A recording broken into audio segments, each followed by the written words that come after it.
Hola, tenemos el siguiente caso. Existen 40 trabajadores. Vamos a ver, acá tenemos los datos de los 40 trabajadores. Acá justamente en el recuento dice 40 datos. Estos son los sueldos semanales de los trabajadores de la empresa Picosa. Es una empresa inventada, obviamente. Esto se trata de una variable continua. Entonces, como es una variable continua, vamos a tenerla que representar en intervalos. Para poder trabajar intervalos o representarlo en intervalos hay diferentes maneras. Una de ellas es la que voy a explicarles. Primero tenemos que elegir el sueldo máximo y lo vamos a hacer con la siguiente función. Igual max. Selecciono todo el rango de datos donde deseo que Excel haga la búsqueda. Luego selecciono el sueldo mínimo. Es con la función min. De la misma forma, selecciono todo el rango de datos. Después busco el rango, que es la diferencia entre el sueldo máximo menos el sueldo mínimo. Voy a calcular el número de intervalos. Para esto hago uso de la siguiente fórmula. Igual 1 más 3.3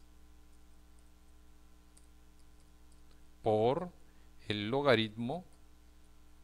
Escojo el logaritmo decimal de ¿cuántos datos? De 40 datos. Digito ahí el número 40.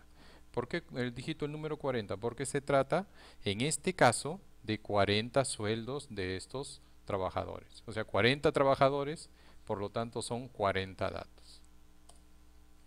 Muy bien, me indica que vamos a tener 6.28 intervalos. Vamos a decir entonces, tenemos 7 intervalos. ¿Sí? Ojo, buscamos el entero inmediato superior. La amplitud va a ser igual al rango entre el número de intervalos. Muy bien, acabamos entonces de haber encontrado la amplitud de cada intervalo. Vamos a construir entonces cada uno de esos intervalos. ¿Cuántos intervalos voy a tener? 7 intervalos. A su vez, vamos a tener una amplitud de cada intervalo de 50. Entonces empezamos con el primer intervalo. El límite inferior va a ser igual al sueldo mínimo o al menor de todos los sueldos. El límite superior va a ser igual al límite inferior más la amplitud. Ya tenemos el primer intervalo. El segundo intervalo es igual a este valor. Este otro va a ser igual al valor anterior más la amplitud. Y así sucesivamente. Vamos construyendo cada uno de los 7 intervalos.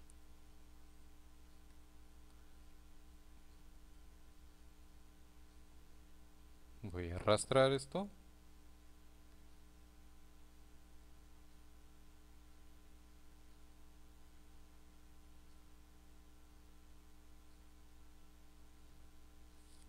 Vamos a fijar este valor.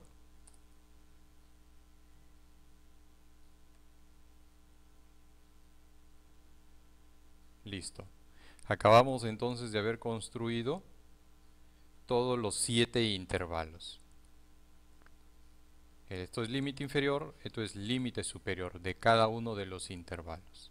Ahora necesitamos encontrar la frecuencia absoluta para cada uno de estos intervalos. O sea, quiere decir cuántos sueldos de esta base de datos de acá arriba se encuentran en el primer intervalo, en el segundo intervalo y así sucesivamente.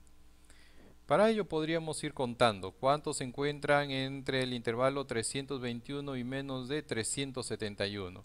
Y podríamos hacerlo manualmente, pero lo vamos a hacer con ayuda del Excel. En el menú Datos existe este botón Análisis de datos. Si es que no existe en sus computadoras, entonces se van a Archivo, Opciones,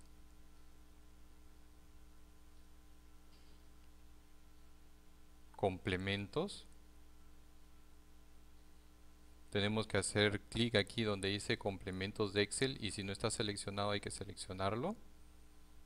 Ir. Y que esté seleccionada esta casilla, herramientas para análisis.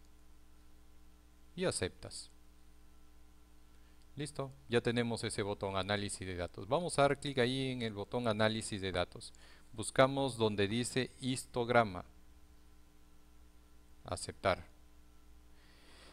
En la primera casilla donde dice rango de entrada, voy a seleccionar los 40 datos. En la segunda casilla donde dice rango de clases, voy a seleccionar el límite superior. Donde dice rango de salida, doy clic ahí y solicito que los datos me aparezcan acá. Aceptar. Bien, entonces tengo el valor más importante para mí. ¿Cuáles son? Las frecuencias absolutas. Estos valores, si se dan cuenta, son los límites superiores. Estos no son clase. Sí, vamos a borrarlo. Y acá vamos a digitar verdaderamente la clase. ¿Cómo es la clase? La marca de clase se representa por una X minúscula y va a ser igual a ¿quién? Va a ser igual al límite inferior más el límite superior entre 2. Ya tengo la primera marca de clase y así voy a calcular las 7 marcas de clase. Marca de clase, esto de acá es frecuencia absoluta que se representa por una F minúscula.